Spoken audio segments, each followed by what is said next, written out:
Hey, beautiful Earth Angels Divine. It's Rev Roni here, and I am live in the live of the moment of the live. This is the first time that I'm doing an FB video that's live in the moment as opposed to recording it and then sharing it with everyone. And it's the first time since doing our Being Love TV shows, Radiating Love and Soul's Talking Brain, since we took a hiatus when my sister transcended, which was a few years ago, that I'm actually doing a live broadcast. So it's very exciting. Yay! Yes, so I thought there's been quite a number of posts that I've been sharing of late with respect to offerings that I'm making regarding the holistic enlightenment guidance that I offer. So I was thinking that I just want to see if this is actually going to work and show up online as I'm doing it so I can see if you guys are here. Okay, so I wanted to, I've been making a number of offerings regarding the holistic enlightenment life guidance that I provide. So basically it's a combination of psychotherapy, wisdom and wellness life coaching, spiritual counsel, and clairvoyant channeling. It's a mishmash. I don't prescribe to any one specific school of thought or theory. I have studied an innumerable number of. I have a degree from a traditional school, so on and so forth, but I have found that if I were to have stuck in one school of thought, it would have been very constricting and would not have allowed me to have attained the level of openness to the love's wisdom that I receive, to be able to assist the angel partners, whom I refer to as my clients, with the insightfulness that I am able to, as well as just the love's wisdom that pours through me that I share with everybody, whether it's through my books, the writing, these little videos that we do together, so on and so forth. So the term that I coined was holistic enlightenment life guidance, and the holistic part is body, mind, heart, and soul. So when I journey with someone, it's not just a journey through the mental and emotional spheres of existence. It's a journey through all of existence, physical as well as emotional, as well as intellectual and spiritual. So all of those are taken into account. I do have certifications in fitness training and nutrition. So all of those things play very huge parts in the guidance that is provided when I'm journeying with any of my angel partners.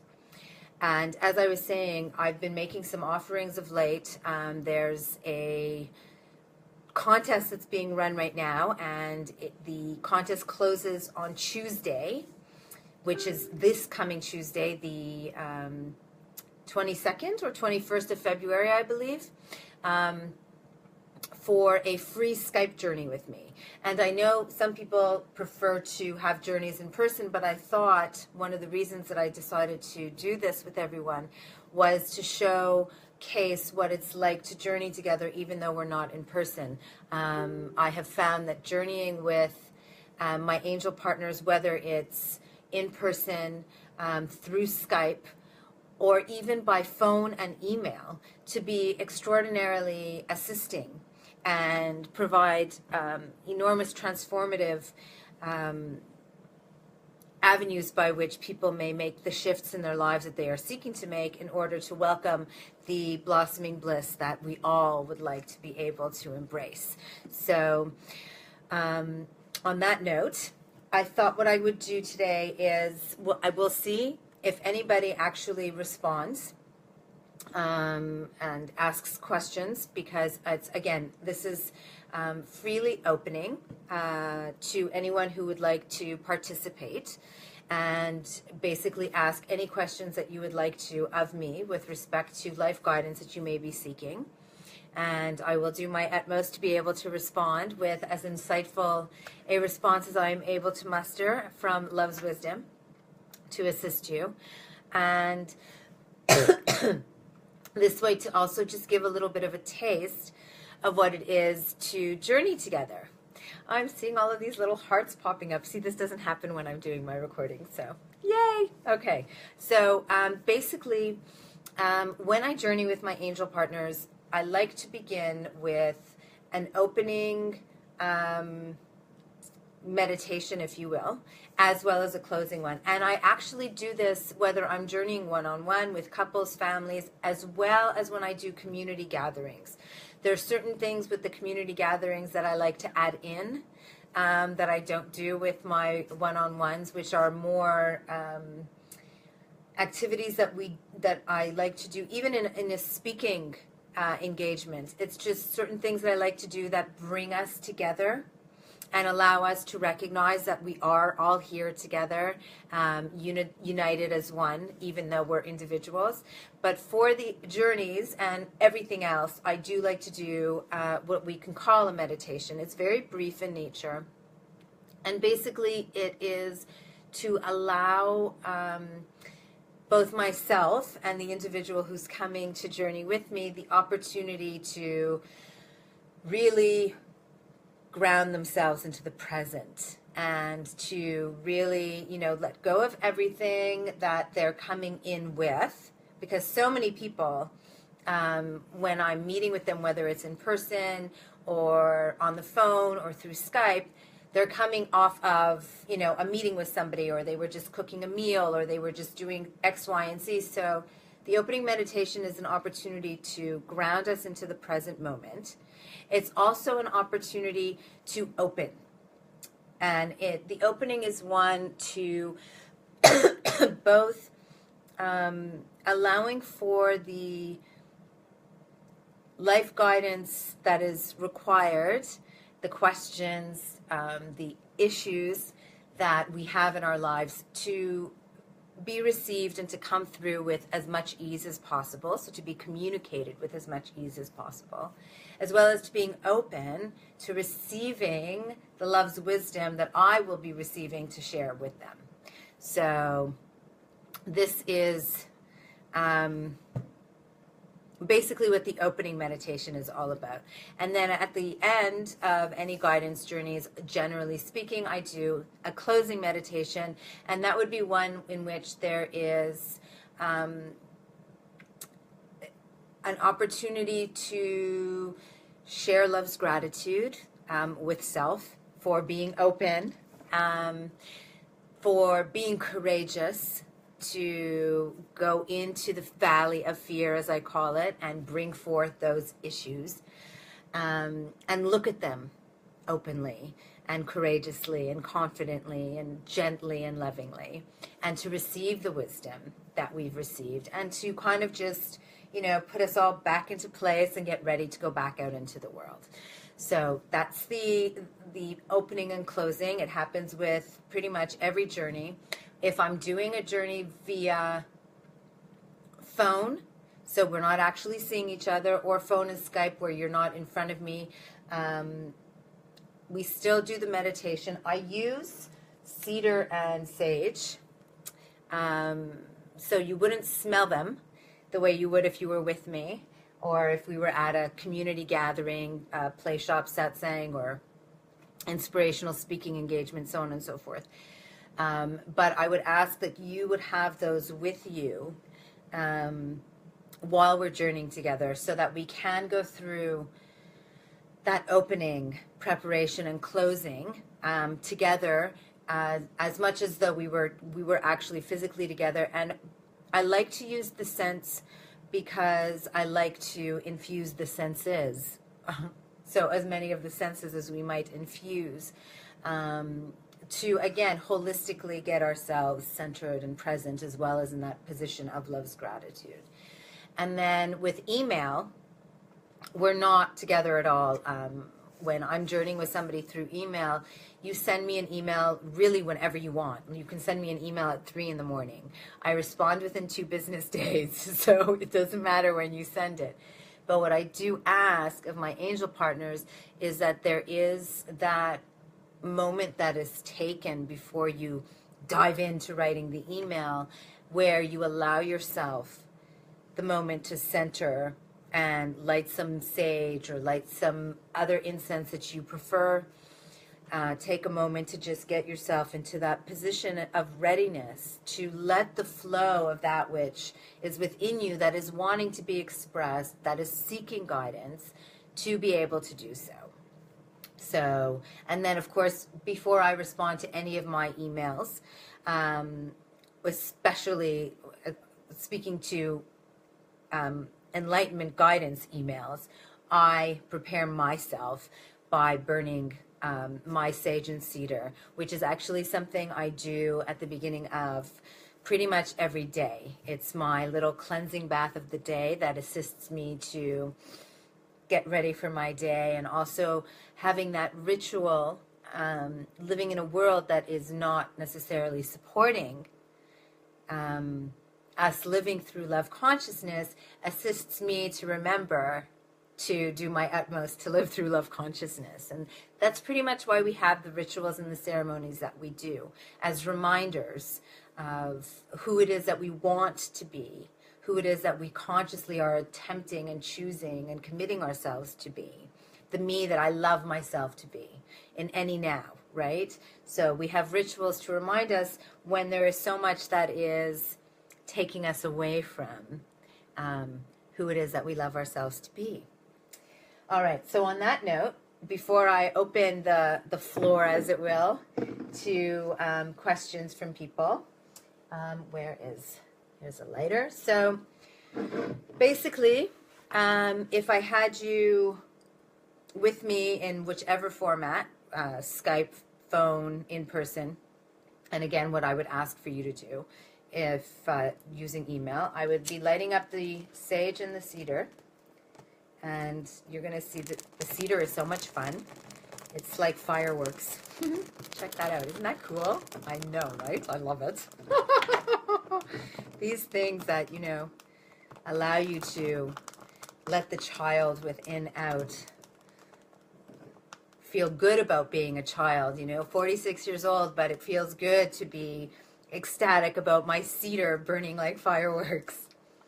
So I allow there to be a nice, good amount of smoke from this. And usually I would, if you were here, put that around you. So I'll put that around you. I will have already cleansed myself. And then I will ask you to take a deep breath and come into a state of focused calm. And sometimes I receive colors and images and what have you that I will bring through. For today, I am receiving dark, deep colors of reds and browns and purples and greens. So I'm just going to focus on the breath, which I'm asking you to do now. And imagine yourself surrounded by these luscious, dark, deep colors. And dark in an embracing way, dark in a warm way. So you're feeling very, very warm and embraced, and just breathing in deeply. For those who can, focusing on the breath through the nose. And I like to always do it through the nose. Some people like to breathe in through the nose and out through the mouth. Whatever's most comfortable for you. Just breathing in and focusing on your breath. And feel the breath, and when you breathe it in, down to your tummy, and when you exhale from the tummy and out, until your tummy, your belly button's almost touching your spine. So like completely let the air out. And breathing in, and now let that air, follow it through right down to your tippy toes, and feel it going through all the parts of your body. Feel all of you have about 100 trillion cells in your body. Send that breath to every single one of them like a little bliss kiss of love to all the cells of your body. Thank them all for being. Thank them all for helping you to be here in this physical body and to experience this life that you do. When you exhale, letting go of any stress and anxieties, and feel that coming through all of the cells. You're releasing them all. Let them all, invite them all to just come in through that breath and release it. Let go of their stress. Let go of any anxieties, any exhaustion. Just release that on the exhale. And again on the inhale, love's gratitude. And just feel that going through all of you. And again, those beautiful, warm, dark colors, embracing all of that which is you. And taking one more deep breath. And coming forth into the here and now. So if we have any questions that anybody would like to ask, I will give everybody a few minutes. I'm not sure 1,000% how this is going to work because I haven't done this before. I'm going to refresh my page and see if we have. I don't know if they make comments while we go live or not. So let's see. So if anybody has any questions that they would like to ask with respect to life guidance, I think if you write a comment underneath where the video is playing right now, I should be able to see it, and then I can respond. And in the interim, what I can do is I can share a little bit about love's wisdom in general, which is an infinite subject. So, where to begin? So, let's see. Well, while I was cleaning house today, one of the thoughts that came to me was about the divine delicate balance of the divine masculine and the divine feminine. So as this is something that everyone experiences, regardless of who you are, right? Not everybody has experienced a death in the family. Not everybody has experienced an abusive relationship, so on and so forth. But divine masculine and divine feminine is what we're made up of, every single one of we, including this existence of reality. Indeed, the tetrahedron, which is the six-pointed star, or the seal of Solomon, the Star of David, is utilized as, it's one of the sacred geometrical shapes, and basically you have the triangle pointing upwards, which is symbolic of the divine masculine, and then the one going downward of the divine feminine, and together is the spark of creation itself. And basically one would symbolize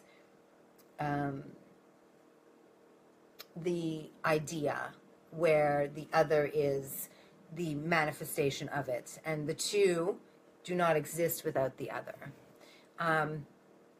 And we are both. And another way that we can, and there's so many ways, by the way, with language, oh my goodness, that we can talk about any subject matter that has to do with love consciousness.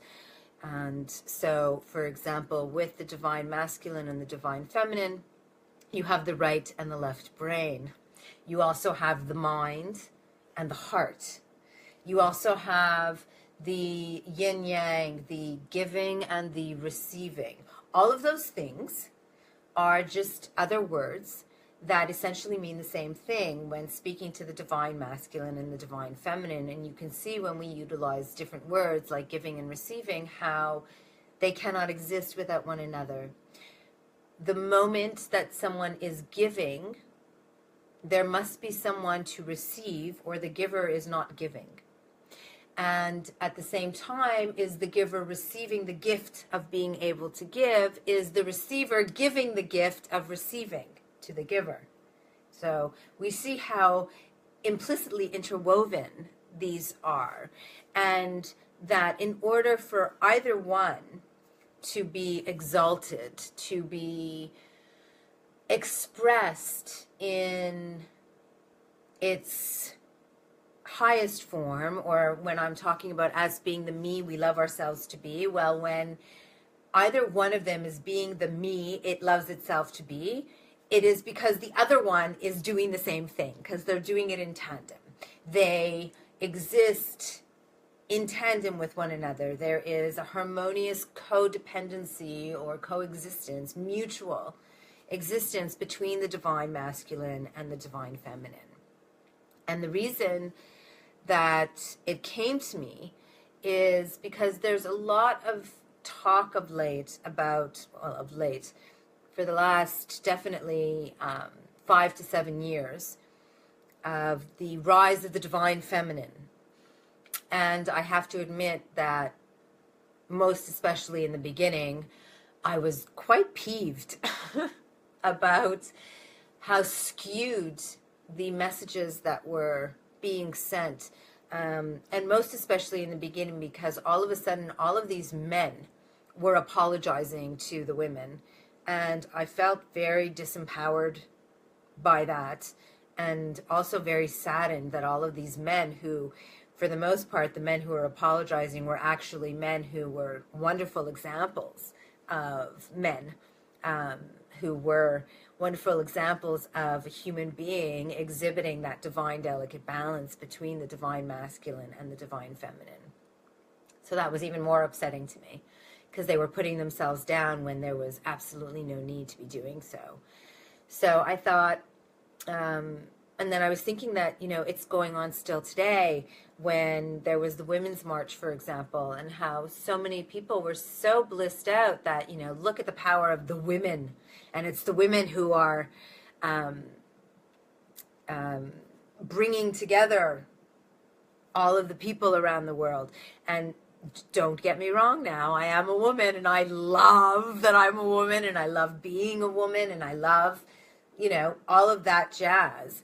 But I'm much more about unity and inclusion.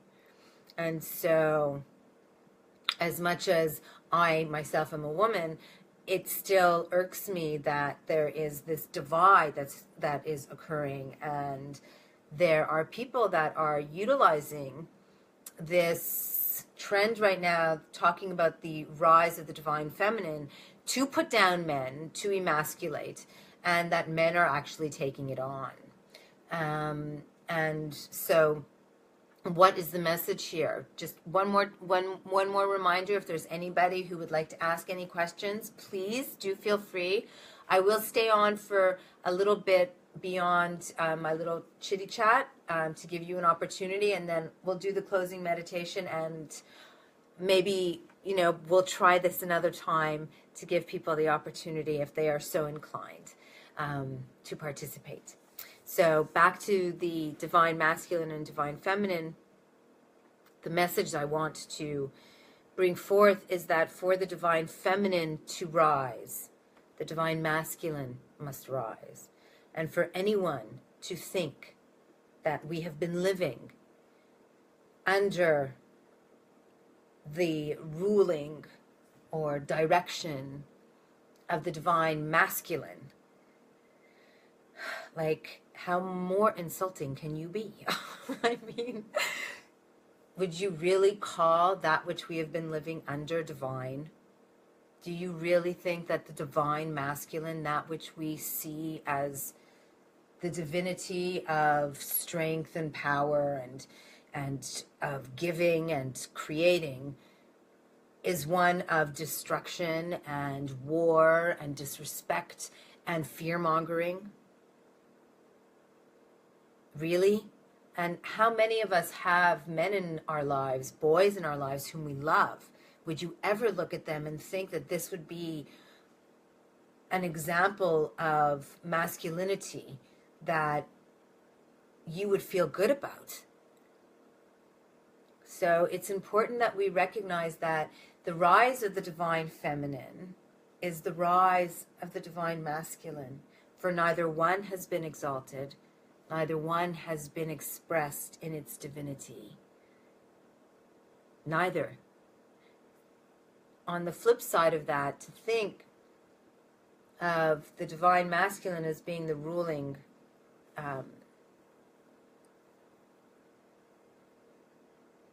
paradigm by which we have been governing ourselves is to say that the divine feminine is weak.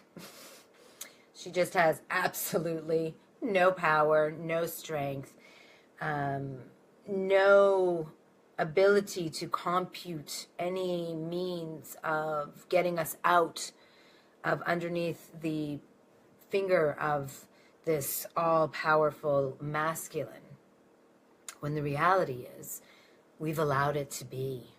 As much as they have taken those who are in power, the power that they have to manipulate, we have allowed them to. We have allowed them to manipulate us. We have bought into their story, as many of us have continued to, and still continue to this day, though there are those that are coming into play that are making it very difficult now, isn't it, for many of we to stay asleep. And so much gratitude to them for their obnoxiousness.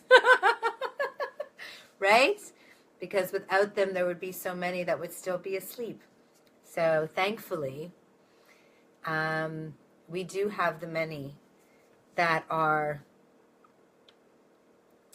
waking up because of the monstrous obviousness of the deceit that is being played out by some of the superpowers in our world. So thank you. Yes. So basically, the rise of the divine feminine is also within ourselves, the rise of the divine feminine and the divine masculine, the balance, the divine delicate balance between the two. And really, when we're talking about, and that's within self as well, right? You want to find the ability to be strong and have that, but through grace. So you don't want to have to put it on anyone. You just want to be it. But you don't want to be down here. You want to be here without being here. Do you know what I mean? Divine delicate balance. Yes. All right. So anyways, so that's kind of the same thing that we talk about when we're speaking to love consciousness. And I know that there's a lot of people that when love consciousness comes up, and especially I can be very strong spoken when speaking about fear consciousness and how it's, really not so great. I'm being so gentle right now. And that, we can look at it and see it as one of the worst habits of our collective human family, an addiction, one might say, and that we are trying to get out of it. And I'm often met by people who will formulate arguments defending fear, which I find to be amazing. But nonetheless, defending fear, and it's, again, we're talking language, so it gets dicey, because is it fear or is it consciousness that they're really speaking to? Like, some of the examples are, well, if you walk up to a stove and it's burning hot red, you want to know that you shouldn't be putting your hand on the stove, because if you do, you'll get burned. Is that fear, or is that consciousness and awareness? And we can pull apart the words, but for ease of communication and, intention being received as it is so intended, what we are seeking to do is, again, find the divine delicate balance. We live in a world that logic and that which we can see with our eyes, hear with our ears, taste, touch with the physical senses, has been given predominance to such a degree that we are not even consciously aware of our intuitive faculties. So forget about listening to them or tuning into them. We are not even aware of the information that is coming from them. We are so tuned out to our intuitive abilities and so tuned in to what is out there that we are seeing with our physical senses. So when we're speaking about love consciousness,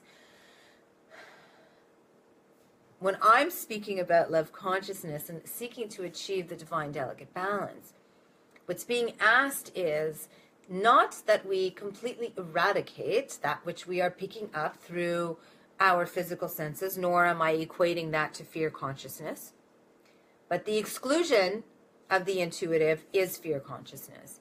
And what is being asked is that we achieve a divine delicate balance in which we are, in the very least, acknowledging that yes, there's a whole whack of other information that we are receiving in every given now that is not from the physical world, that we are receiving on an energetic basis, that we are receiving intuitively. It's information that we feel it. There is inherent knowingness about certain things that you cannot place your finger on it in the out here to be able to say, no, I know because. I feel it inside of me. I have no physical proof to give you, except for the physical proof that is me in this body speaking to you about that which I'm experiencing consciously, energetically, intuitively.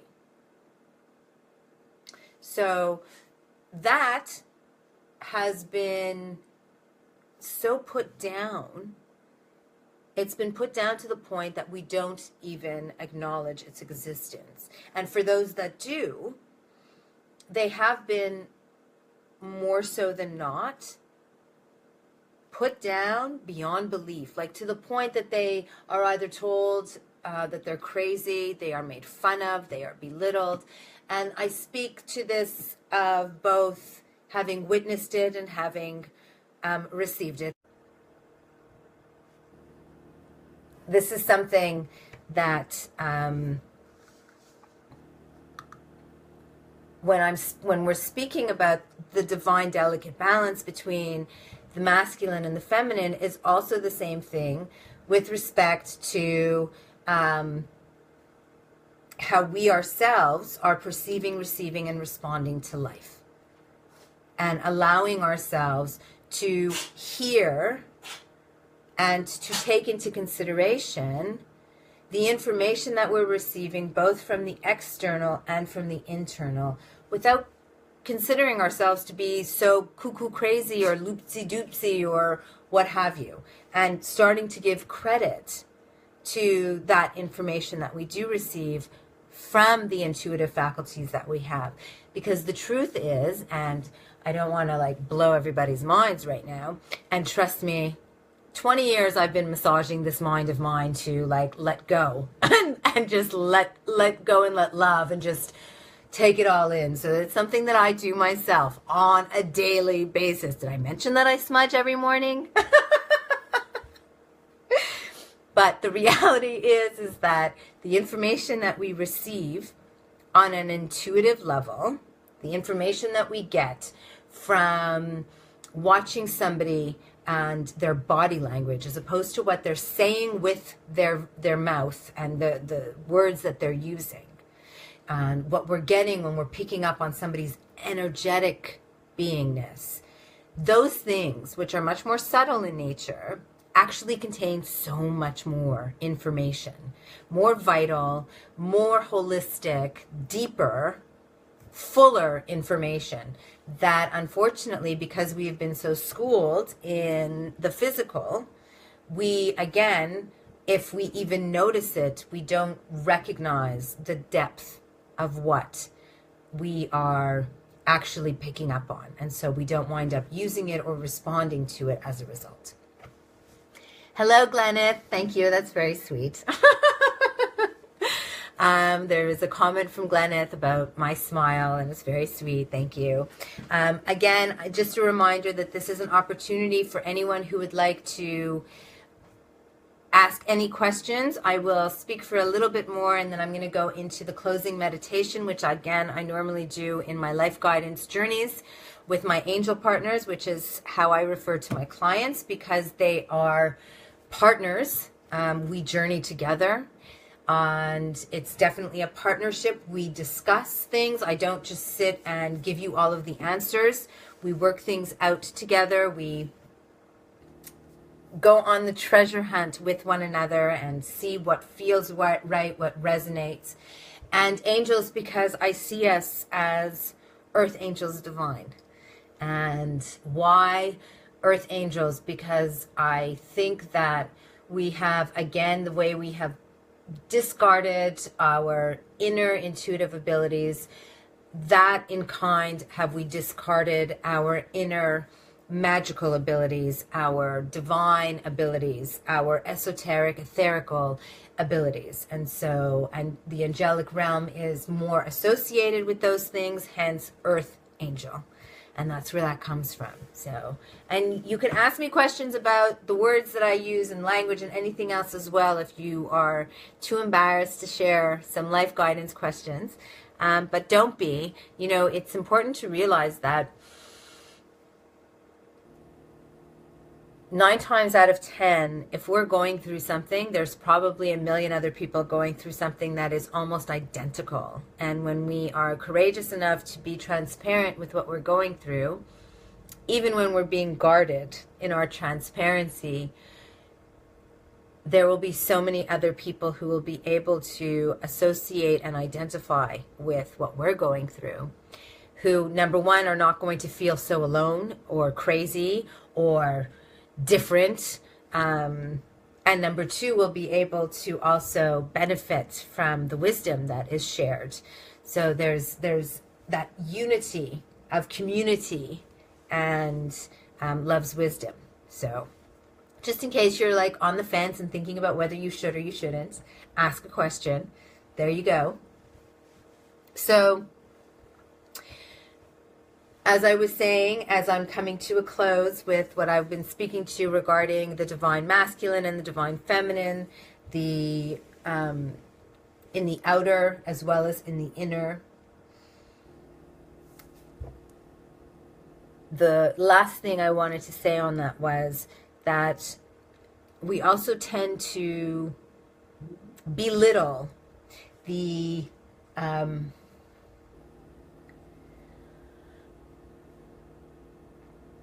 contribution that any one of we can make in the world, and to each other when we focus just on ourselves. But the truth is that the best place to affect positive change in the entirety of the world is within yourself. When more and more and more of we focus on ourselves and balancing the divine masculine and the divine feminine, which we're hearing so much about out there, when we focus on doing that in here, we're actually doing the best thing we can for everybody out there. Because the more that each of us is the me we love ourselves to be, that means that anyone that we are interacting with is getting the best me that you can be. What better gift could you give to anyone? Even like whether it's your personal or your professional life, whether it's intimate or casual acquaintances, what better gift can you give than when you are at your top best, when you are really loving you being you? Even if it comes to like dealing with something that's really usually like aggravating, frustrating, fear-ridden, you will be in the state of so much more calmness and togetherness of confidence, but through gentility and sweetness, that you will flow through things with so much greater ease. And anybody who's interacting with you in those moments is going to be gifted that. Not only are they gifted that, but you just walking around being you when you're in that place of divine delicate balance is you being an example to everybody else. On an energetic level, people pick up on that, and it makes them feel good. And then it kind of inspires people without you saying a word to be themselves more authentically. And being ourselves authentically is being the me we love ourselves to be. So doing that inspires other people to do that. And here's the thing. This is the really, really cool thing about each of us doing what we can to love ourselves. When there's enough of us doing it, when there's enough of us who are being the me we love ourselves to be, more than not, when we're out in the world, we're interacting with people, and we're being this me we love ourselves to be, the way that we're being changes from when we're hating our lives, when we're hating ourselves, right? Just think about that for a moment. You go into work one day, you go into a coffee shop, you're going shopping, you're getting together with family, you walk in and you are feeling like crap. What kind of an effect are you going to have? What kind of a day are you going to have? What are the people around you going to think about you? And how are you going to leave them feeling when you walk out that room? Now flip it, and you are feeling mighty fine. You're walking around feeling all divine. You walk in the room, and people might be feeling like crap in the room, but you're walking in feeling good. Getting together with family, where someone else is like, oh my gosh, family, and you're like, ah, family, yay! Going into work, Monday morning, someone's like, ugh, and you're like, woo! You're feeling good. Other people are not negatively affecting you. What happens? How are those people being affected by you, even if you say nothing? So you're with me, right? Now imagine that in your office of 30 employees, you're the one who's doing this today. And next week, there's 2 of you. And in a month from now, there's 5 of you. And think about how, when there's more and more and more of us that are being the me we love ourselves to be, how that affects exponentially the rest of our human family. And you haven't had to write one sign, put your fist up and protest to anything. All you did was choose to focus right here on being the you love yourself to be. And do you see the magnitude of how we can completely shift the reality that, of course, we create as a human family for everybody? Peacefully, quietly, gently, lovingly, just like that. By focusing on making you the you love yourself to be. All right. So maybe next time we'll have some questions that come through. For now, I think I have spoken everybody's ears off more than enough. So at the end of my journeys with my folks, and usually by the by, depending, I do take notes during my journeys because I like to have reference to go back on when we journey the next time. I usually do journey, multiple journeys with my angel partners, anywhere from 3 months to 3 years, depending, and whether it's weekly or bi-weekly or monthly, depending, usually at certain points. It's, more of a check-in, and then sometimes it's much more often. But there are notes that are taken, and I do, on occasion, also send an email to my angel partners after a Skype, phone, or in-person journey as just a refresher. Again, depending, because I receive a lot of wisdom after our journeys as well. And if I feel that it's necessary that you get it right away, then I will give it to you right away. So that just another little PS note regarding journeys together. All right. So let us do our little closing meditation. I'm going to get my sage and cedar now. So here's my fun cedar that's going to firecracker and light up my sage. Very cleansing and healing herbs.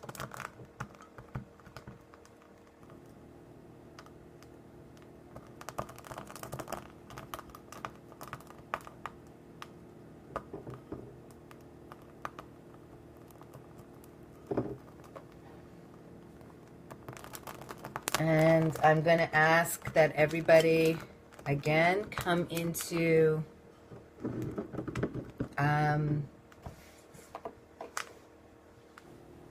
their center. Nice smoke. I know, normally not so good, but very good. Very good. Sage and cedar. Very cleansing. So just going to cleanse all of you beauties. A little bit of sage smudging and cedar. And just taking a deep breath. I'm getting silver, so focusing on silver light. Kind of like the silver lining, you know. There's always silver lining. Breathing in deeply. And I want you to imagine a beautiful light, silver light coming in through the crown chakra. So silver light coming in through the crown, so it's coming from above, and you can imagine it coming from the cosmos down through the crown. Coming down, and as it's going to come down through the breath, always through the breath, I want you to imagine as you inhale, your breath is pulling this silver light through this rod down the center, through each of your chakras. So you're going to go to the crown, to the third eye, and breathe it down into the throat and the heart. And just feel as it goes through each place. And if it takes you a number of breaths, it's okay. Take your time. Let it linger and really spread. You don't just want it in the front. You want it all the way around, all of you. And coming down into the heart, and really feel it going in, and the depth. You know, they say that the heart has the inner heart chamber. So let it go in and open that up. Open it up like a flower blossoming. Many, many petals, the 1,000 petals that they talk about here. Well, there's all here. So let your breath open that up, and then bring it down to the solar plexus, tummy area. Feel the family. Send out your love to your family, whether they are your blood family or your chosen family, friends, loved ones, acquaintances that you consider to be wonderful people that you would like to share some love to. Send that out from the solar plexus down to the sacral, and that's pelvic region, and then down to the root. Taking in that nice, beautiful, deep breath. This beautiful silver light that's coming through, strong and yet translucent and gorgeous and brilliant and sparkly. Coming through, and now extending out through your limbs, arms and legs, down into your fingertips, down to your toes. And imagine from the toes like the roots of a tree into the earth, connecting you deep into Mama Gaia. Go deep like an adventurer, burying through the earth into its core. No, you are not getting burned. Everything is wonderful. You are protected by the silver light. You are one with all that is, ever was, or will be. Breathe. And go through the earth, around the earth, up into the cosmos. Now you're floating around, free as a bird. Actually, you're even further than a bird can be, beyond, beyond, beyond. Twinkling from one star to the next, bouncing around, weightless and filled with love's bliss on this magical silver light of love.